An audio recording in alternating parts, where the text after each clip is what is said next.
evolusi itu bilang lama prosesnya, sedangkan sebagian orang Kristen itu defendingnya adalah di Alkitab bilang hari ke-1, ke-2, ke-3, ke-4, ke-5, ke-6, dan 7.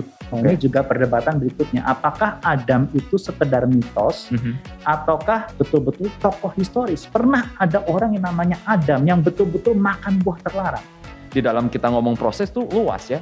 Bagaimana sih kita akhirnya bisa bertemu dengan Tuhan? Di rumah saya itu ada pohon ceri gitu ya. Coba kalian bayangin, pohon ceri ini suatu saat berbuah durian misalnya. Kalau saya seneng kali, saya lebih suka durian.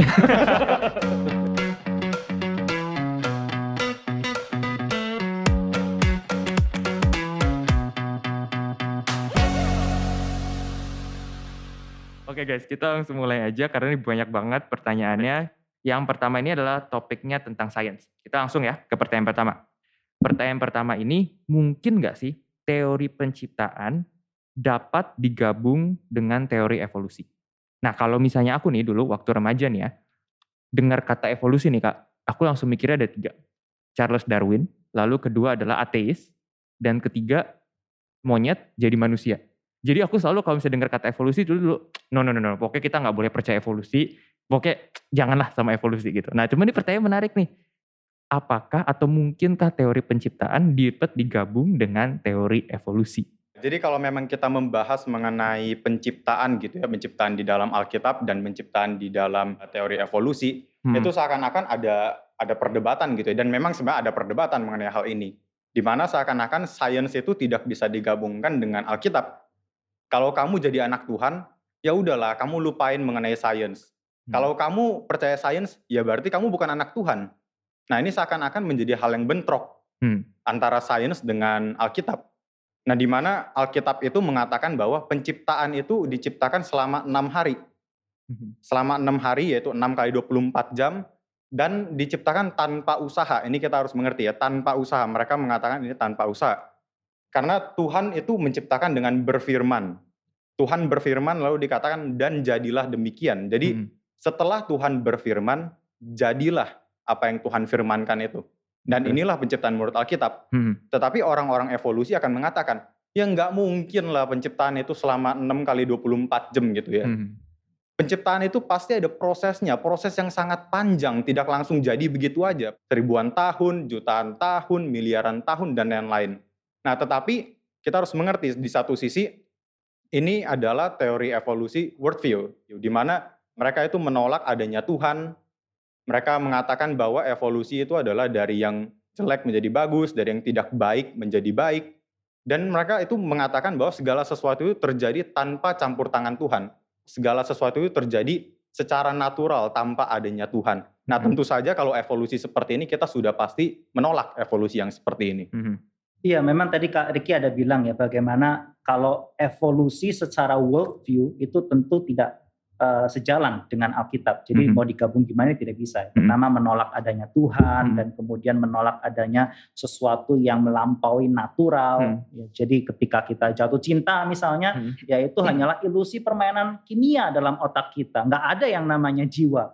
Yaitu semua kita ini hanyalah seperti daging berjalan, begitu ya, yang adalah hasil evolusi. Sehingga akhirnya tidak ada yang namanya moral standar, ya, karena baik dan jahat itu hanyalah buatan social construct, buatan masyarakat secara persetujuan bersama, dan juga ya tidak ada hal-hal lain yang akhirnya membuat iman Kristen itu sama sekali nggak ada tempatnya dalam dunia publik. Ya, iman Kristen itu hanyalah boleh dijalankan, dinikmati dalam ruang private. Tentu itu tidak kita terima. Nah, tetapi tadi pertanyaannya apakah penciptaan begitu ya terkait bisa terkait dengan evolusi. Nah, penciptaan tentu biasa yang dirujuk dalam penciptaan itu adalah kejadian pasal pertama. Pada mulanya Tuhan berfirman menciptakan terang dan seterusnya.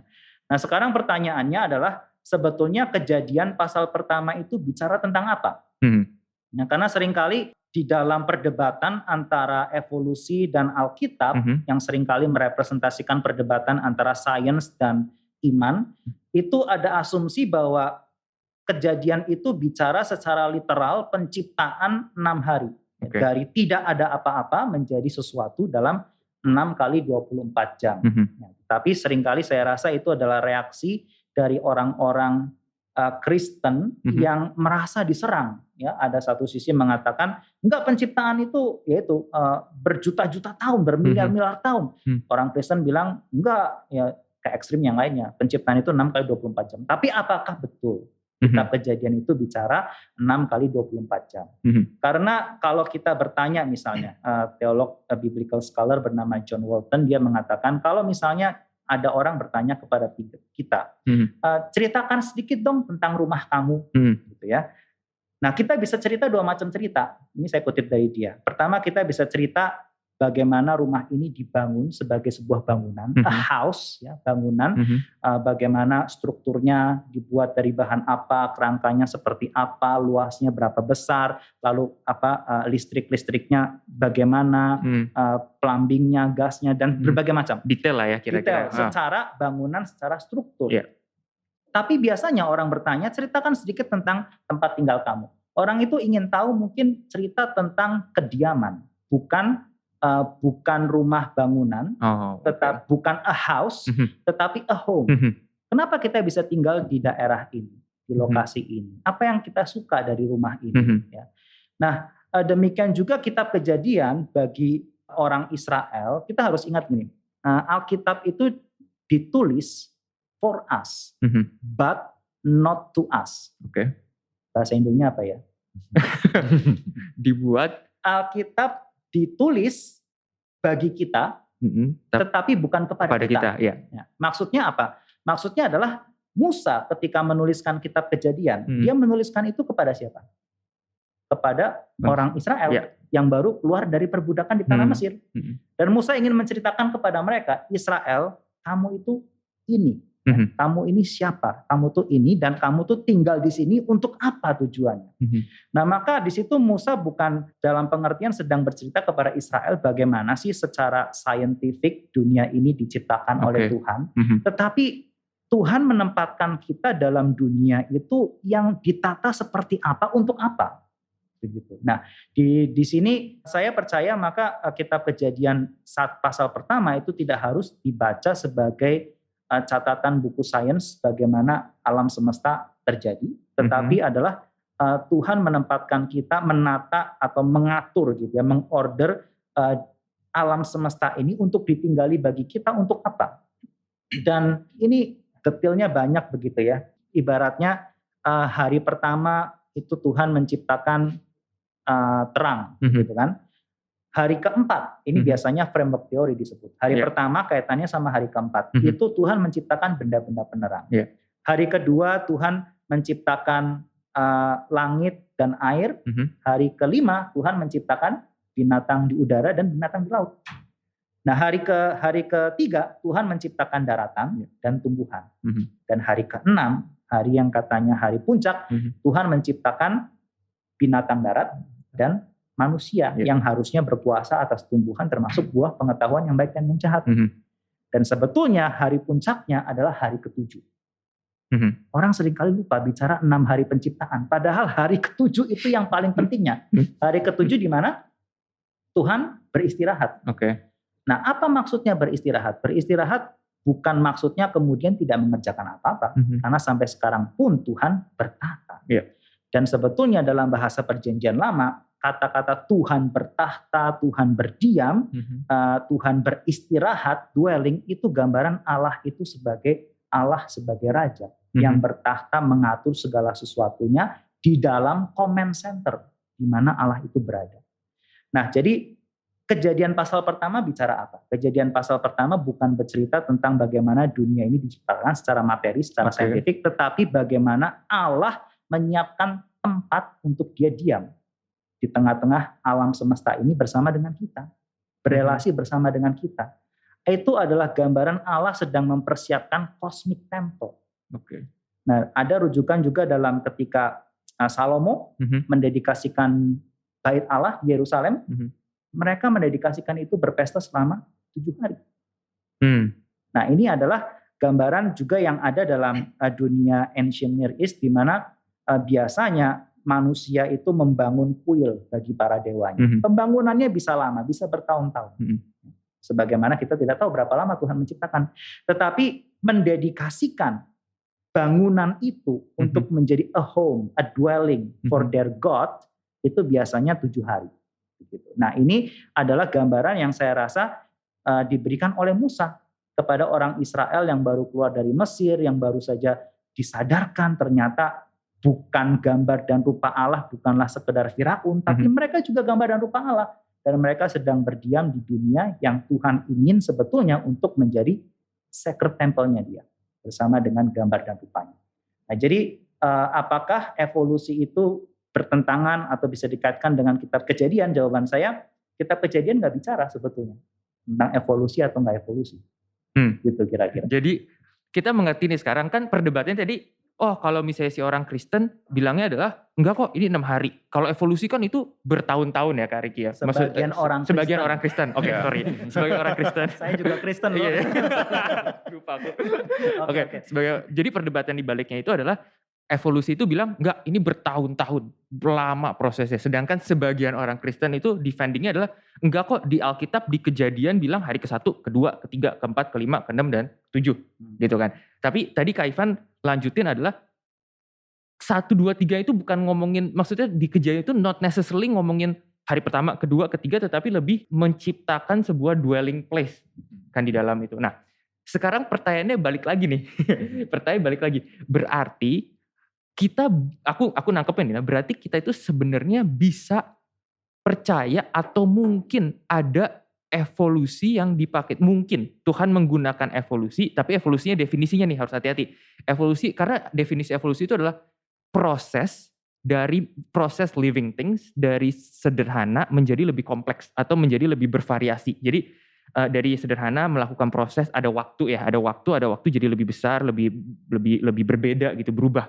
Gitu, berarti Tuhan mungkin aja menggunakan itu. Bener nggak kalau aku tanya kayak gitu? Mungkin nggak Tuhan tuh sebenarnya menggunakan proses waktu, bukan 1, 2, 3, tapi waktu. Dan itu evolusi gitu ceritanya. Mungkin nggak? Oke, jadi kalau ditanya apakah evolusi, berarti intinya apakah evolusi itu sama sekali bertentangan dengan iman Kristen atau tidak gitu ya? Atau bisa dipakai nggak? Bisa dipakai nggak ya? Saya rasa bisa di dalam batasan tertentu. Oke, aku stop dulu Kak. Di situ soalnya ada lanjutan nih pertanyaan. Dalam batasan tertentu. Bener nggak sih? Ini sekalian aku nanya ya. Batasannya itu mungkin khususnya pada manusia. Karena begini, kalau misalnya evolusi, kita percaya evolusi sebuah proses, mungkin aja manusia yang jadi itu bukan Adam dan Hawa doang. Ya. Karena kan ya adalah teori ngomongnya dari sel ini jadi kayak gini, akhirnya jadi manusia gitu. Berarti Adam dan Hawa mungkin berevolusi bersama-sama dengan yang lain. Nah, mungkin nggak itu batasannya, bahwa kita bisa percaya dalam batasan tertentu, tetapi batasan tertentu ini nggak bisa salah satunya manusia. Ya, jadi apakah Adam dan Hawa itu betul-betul manusia pertama, atau gitu. Ada Adam, ada Bambang, ada Tejo? Iya. Ada Veo dulu. Aku baru mau tanya. Iya. Jadi gini, mungkin saya jelasin tahapan-tahapan. Pertama itu biasa itu perdebatannya itu antara young earth sama old earth. Ya, bumi ini masih muda, kalau hitung-hitung dari silsilah Alkitab mungkin baru sekian ribu tahun, atau old earth sudah 4,5 miliar tahun begitu ya umurnya ya. Nah, kalau di sini saya rasa kebanyakan orang Kristen akan oke untuk mengatakan bumi ini old earth ya. Jadi percaya bumi ini old earth, belum tentu orang itu percaya evolusi. Gitu kan? Masalahnya buminya aja nih. Nah, lalu kalau sudah percaya bumi ini old earth, batu-batuan dalam geologi itu terbentuk selama miliaran tahun, gimana dengan yang namanya makhluk hidup? Ya, apakah makhluk hidup bisa mengalami evolusi? Nah, ini pun ada minor evolution, ada major evolution. Ya, minor evolution misalnya satu jenis binatang itu bisa menjadi bervariasi, ya. Tetapi masih tetap satu jenis. Nah, ada yang mengatakan itu masih bisa, itu kan proses adaptasi bukan evolusi. Tetapi ada yang mengatakan bagaimana dengan major evolution? Binatang yang satu berubah menjadi jenis yang lain. Bukankah Alkitab bilang masing-masing beranak cucu seturut dengan jenisnya masing-masing? Nah, sekali lagi pertanyaannya, waktu Alkitab bilang kata jenis, apakah Alkitab maksudnya itu kata genus dalam biologi? Karena istilah kita sekarang, kita bilang jenis, kita bilang itu kan masih genus kan, klasifikasi binatang tertentu. Nah, apakah orang Alkitab zaman dulu sudah mengerti ya? Tentu belum. Maka saya rasa di sini kita masih sangat open. Ya. Saya sendiri masih sangat percaya, misalnya ada di masa lalu Tuhan bisa saja pakai proses evolusi untuk dari satu jenis binatang menjadi beberapa jenis, saya nggak lihat itu harus kontradiksi dengan Alkitab. Nah, tapi sekarang pertanyaannya adalah bagaimana dengan manusia? Bagaimana dengan manusia? Nah, memang sekelompok orang Kristen yang betul-betul juga percaya Alkitab kebenaran, percaya Yesus Kristus, mereka mengatakan manusia pun bisa hasil evolusi. Ya. Tetapi kalau saya pribadi nih ya, saya sih percaya manusia bukan hasil evolusi, tetapi manusia diciptakan langsung ya, menjadi Adam dan Hawa itu betul-betul manusia pertama. Di tengah-tengah ciptaan Tuhan yang Tuhan ciptakan selama miliaran tahun, mungkin ada proses evolusi yang dipakai untuk menghadirkan beberapa binatang. Tuhan menghadirkan Adam dan Hawa sebagai satu ciptaan yang spesial. Dari debu dan tanah yang dihembuskan nafas oleh Tuhan. Dan dari mana Adam rusuknya diambil menjadi Hawa. Sepasang manusia pertama di muka bumi yang disebut sebagai gambar dan rupa Allah. Jadi saya percaya Adam itu manusia pertama dan dia juga adalah tokoh historis. Nah, ini juga perdebatan berikutnya. Apakah Adam itu sekedar mitos ataukah betul-betul tokoh historis? Pernah ada orang yang namanya Adam yang betul-betul makan buah terlarang. Nah, saya percaya ini tokoh historis. Kenapa? Bukan masalah penciptaan sebetulnya, tetapi masalah keselamatan. Gimana tuh maksudnya? Karena kalau kita baca Roma pasal 5, Yesus Kristus yang memberikan kepada kita keselamatan, itu adalah Adam kedua. Di mana Adam pertama, melalui Adam pertama dosa itu masuk, kematian masuk, penghukuman kekal masuk. Tapi melalui Adam kedua, Yesus Kristus, anak Allah yang berinkarnasi jadi manusia, ada yang namanya ketaatan, ada yang namanya pengampunan dosa, ada yang namanya hidup yang kekal. Nah, jadi ini yang saya rasa kita jaga, kehistorisan Yesus Kristus. Bahwa pernah betul-betul 2000 tahun yang lalu, anak Allah turun ke dalam dunia, mati bagi kita supaya kita bisa diampuni. Itu peristiwa penyaliban yang real. Yesus itu tokoh yang real. Nah, Paulus menyandingkan Yesus dengan Adam sebagai sama-sama tokoh historis.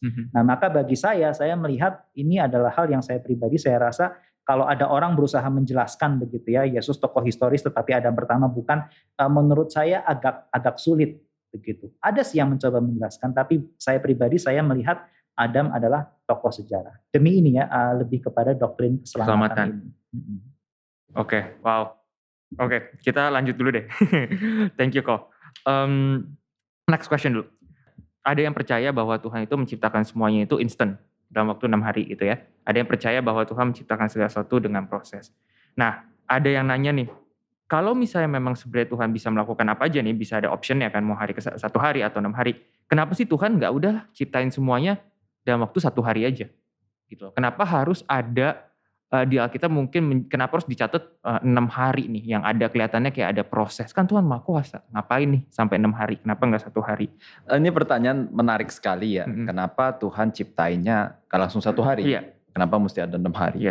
Tapi saya coba sebelum saya jawab secara detail gitu, saya coba pikir mungkin yang nanyakan ini bukan Veo, mungkin ada anak yang nanyakan ini. Kalau Tuhan bisa ciptain 1 hari, oke dong. 1 hari langsung beres semuanya gitu kan ya. Maksudnya semakin instan itu semakin harusnya oke gitu. Untuk apa mesti tunggu-tunggu 6 hari? Kok kayaknya Tuhan bertele-tele gitu ya. Saya pikir di sini kita mesti lihat bahwa sebenarnya di dalam secara prinsip umum Tuhan itu menghargai proses. Dan bukan hanya Tuhan menghargai proses, sebenarnya kita pun juga menghargai proses. Maksudnya apa? Ini saya pakai satu contoh gitu ya. Kita tahu bahwa salah satu material yang paling keras dan juga yang paling indah, yang dimana orang-orang itu berani beli dengan harga paling mahal itu adalah diamond. Dan kita tahu kalau diamond yang paling keras itu hanya bisa dipotong juga dengan diamond gitu, ya, karena dia sama-sama keras. Diamond juga bisa dipotong baja dan sebagainya. Nah, tapi kita lihat bagaimana proses diamond ini dibentuk gitu ya. Diamond itu dibentuk dengan 2 macam gitu ya. Dasarnya itu juga dari karbon, tapi dia nanti kena tekanan yang begitu besar, pressures, lalu dengan heat temperatur, dan juga ini proses yang makan waktu sangat panjang. Mungkin dikatakan ya dipercaya pasti sampai miliaran tahun gitu ya. Baru terbentuk yang namanya diamond tersebut. Tetapi di dalam perkembangan teknologi sampai zaman sekarang ini saya juga dengar ya, itu sampai ada orang-orang yang cukup ahli sehingga dia di dalam laboratorium itu bisa menciptakan diamond di dalam waktu yang singkat. Kira-kira mungkin hanya butuh 6 minggu katanya bisa jadi diamond. Ini the real diamond ya, benar-benar diamond juga. Cuma karena prosesnya ini di dalam lab, sehingga dan tentunya lebih murah, sehingga jadinya harganya kira-kira katanya sih sekitar 50% gitu. Tetapi secara sederhana ya, kalau kita disuruh pilih gitu, kita mau pilih diamond yang mana? Veo mau pilih yang mana? Tergantung dompet. Bener itu bener juga. Kalau Ko William yang bayarin?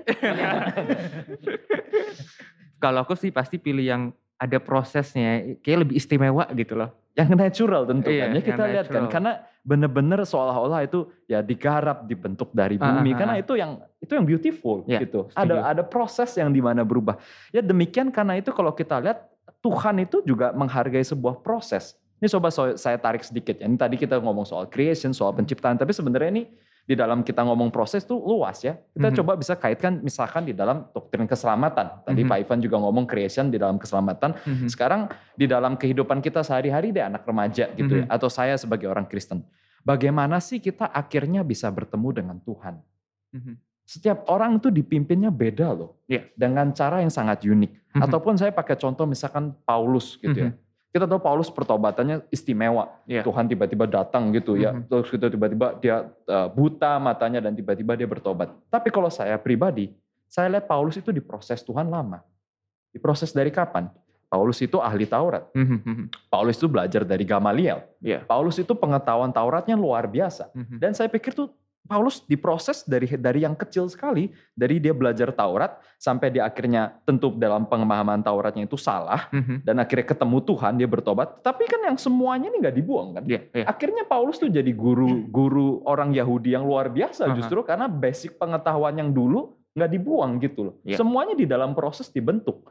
Jadi saya pikir juga kalau kita lihat ya, setiap kita waktu kita akhirnya percaya Tuhan, itu semua ada proses kan. Entah kita dengar dari guru sekolah minggu, entah dari lagu-lagu, entah dari apa. Dan itu saya lihat itu semua hal yang beautiful. Nggak mesti selalu semuanya yang jebret, yang langsung, yang instan itu baik ya. Tapi yang perlahan-lahan seolah-olah natural, tapi ternyata di baliknya ada Tuhan. Saya itu sesuatu yang kayak sangat indah sih.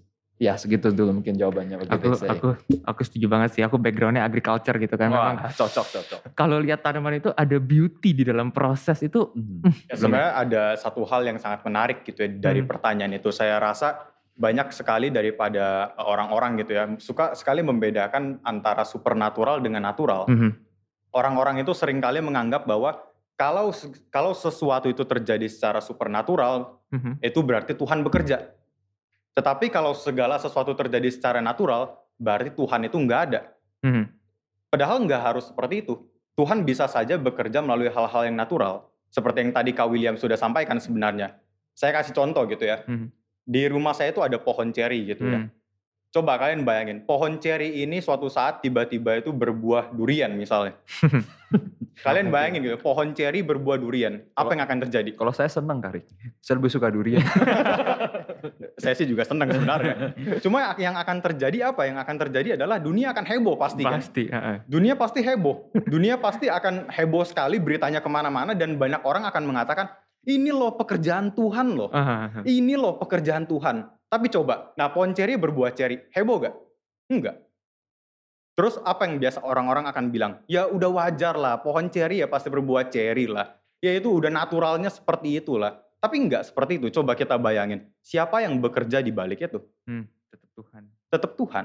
Tuhan yang memberikan pertumbuhan. Nah di sini kita melihat ya gitu, maksudnya di dalam kehidupan sehari-hari kita juga, Tuhan seringkali itu bekerja melalui hal-hal yang natural. Tidak harus selalu hal-hal yang supernatural. Misalnya kamu deh sakit, Veo. Apa yang akan kamu lakukan kalau sakit? Tergantung apa, kalau sekarang langsung swab. Benar juga. Waduh, lagi zamannya memang ya. Lalu nggak boleh datang ke sini. Pilek dikit, swab. Ya, tapi yang biasa orang-orang akan lakukan adalah kalau sakit ya pasti minum obat. Ya berdoa, minum obat dan lain-lain. Nah, tetapi juga banyak orang-orang Kristen itu sering kali mengatakan bahwa ya Tuhan kita itu Tuhan yang bekerja melalui hal-hal supernatural aja. Jadi mereka anti obat dan lain-lain. Nah tentu ini adalah hal yang salah. Kita satu sisi pasti mengandalkan Tuhan. Tapi bukan berarti kita membuang hal-hal yang Tuhan memang sudah hadirkan di dalam kehidupan ini, di dalam kehidupan manusia ini. Termaksud juga di dalam menjawab panggilan Tuhan. Nah ini seringkali banyak anak-anak Tuhan gitu ya bingung. Apa sih tandanya saya dipanggil Tuhan? Nah pasti sering bingung kan? Apalagi kalau udah lama sekali di gereja lalu bergumul tentang itu, kita seringkali bertanya di dalam hati, tahu dari mana ya saya ini dipanggil Tuhan? Nah seringkali orang mengatakan, kalau kamu mau tahu panggilan Tuhan, nah nanti kamu akan dapat mimpi dan lain-lain dan lain-lain. Ya Tuhan bisa saja bekerja dari itu. Iya. Tapi tidak selalu dari itu. Tuhan bisa saja bekerja melalui proses. Kamu nanti di sekolah itu dipersiapkan seperti apa, nanti kamu ditaruh di lingkungan seperti apa, nanti kamu ibadah seperti apa, dan kamu nanti ketemu orang-orang seperti apa, dimentori oleh siapa, dan lain-lain. Nah jadi kita melihat di dalam kehidupan manusia, Tuhan itu juga bekerja melalui proses. Tuhan itu juga bekerja melalui hal-hal yang natural. Nah mungkin ini yang harus kita mengerti juga bahwa baik supernatural atau natural itu Tuhan tetap bekerja di dalamnya. Kalau aku boleh summarize sedikit ya tentang yang dua pertanyaan ini gitu. Jadi pertama kan pertanyaan adalah mungkinkah teori itu penciptaan itu dapat digabungkan dengan teori evolusi. Kak Ivan aku coba summarize kalau ada yang kurang boleh ditambahin. Kita recap. Kita recap gitu ya. Kalau salah jangan buang saya untuk QRS selanjutnya. Jadi aku mengerti adalah begini. Jawaban sederhananya mungkin evolusi itu mungkin bukan digabungkan tapi mungkin Tuhan menggunakan apa yang disebut evolusi atau proses pembuatan itu gitu di dalam creation, di dalam penciptaan. Tetapi hati-hati ketika kita mau tahu apa itu evolusi, ketika kita belajar evolusi jangan sampai kita kebawa kepada orang-orang yang menggunakan itu untuk melawan iman Kristen. Untuk menjelaskan segala sesuatu, makna hidup dan seterusnya. Iya, dan mana sebelumnya. Tapi justru kita belajar dari beauty-nya, kita ambil beauty di dalam science, di dalam proses gitu ya.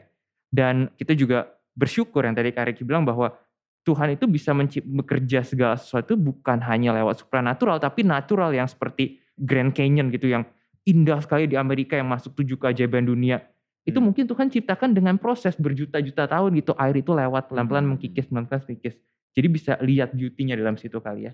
Iya, saya rasa ini ya penting gitu loh. Kenapa kita pengen bahas pertanyaan yang ini juga ya. Karena saya rasa ya itu kayak tadi Veo bilang, kalau dulu kita belajar evolusi apa seolah-olah dan kita terjebak dalam perdebatan antara sains dan Kristen yang kurang inform, akhirnya kita merasa bersalah gitu ya kalau kita menikmati sedikit sains, menikmati biologi dan kita mempelajari sains itu dengan kecurigaan, dengan ketakutan kita berdosa, tetapi sebetulnya ada wonder, ada amazement gitu. Saya sendiri kan kalau saya bisa pilih balik kuliah S1 lagi mungkin saya mau belajar astronomi gitu. Karena hobi saya lihat bintang. Kenapa? Karena lihat bintang itu ya itu sama, kita ngelihat besarnya ciptaan, kita ngelihat bintang itu jaraknya bisa miliaran tahun cahaya gitu ya. Dan ketika melihat itu saya nggak merasa iman Kristen saya jadi hilang, tapi saya justru merasa apa ya? Wah, gila, Tuhan ciptain semua ini sebegitu besarnya dan kita hidup manusia 80 tahun itu begitu, kita merasa kecil. Tapi kita merasa kecil bukannya kemudian tanpa pengharapan. Orang kalau pegang evolusi tanpa percaya Tuhan, akhirnya ngelihat apa? Hidupnya meaningless. Setuju. Di tengah-tengah panggung kosmos yang miliaran tahun, hidup saya 80 tahun apa artinya? Tapi kita, orang yang percaya Tuhan dan kita melihat bisa appreciate ciptaan Tuhan secara natural tadi seperti Kak Ricky bilang, kita justru apa? Kita ada kesadaran kita ini kecil, tapi kita juga ada amazement. Kok Tuhan menjadikan kita gambar dan rupanya? Kok Tuhan mau pakai kita menggarap maksudnya gitu. Dari seluruh ciptaan yang Tuhan ciptakan, Tuhan pilih kita manusia yang hidupnya sahih. Nah itu justru bikin iman Kristen saya tambah kuat gitu loh sebetulnya. Atau Kak Veo sendiri belajar biologi mengalami hal ini? Aduh, ini satu hal yang aku minta izin untuk sharing ke teman-teman di sini. Curcol. Gini, aku dulu waktu SMA nih, ya kakak dan teman-teman semua nih SMP, SMA, kita biologi belajar apa sih? Aku ingat banget suruh bikin market tentang sel hewan yang bulat-bulat atau sel tanaman yang kotak gitu. Belajar protozoa, abis itu bakteri yang kecil yang ini teh naon kalau kata orang Sunda gitu kan. Apa ini gitu loh. Opo iki gitu, gak bisa dilihat, gak ngerti gitu, gak tahu apa gunanya. Jadi biologi itu udahlah selewatnya aja gitu loh. 65 waktu itu minimal nilainya 65 tuh udah seneng gitu kan. Nah cuman saya, ya pimpinan Tuhan, proses dari Tuhan, saya ambil kuliah itu pertanian gitu. Nah di pertanian ini saya balik lagi belajar bakteri. Tetapi justru saat ini saya baru ngerti, saat saya ngerti gitu ya. Wah ini saya waktu lihat bakteri, ternyata bakteri yang saya belajar yang kecil yang gak kelihatan itu, Tuhan pakai itu tuh untuk menopang hidup manusia itu luar biasa gitu.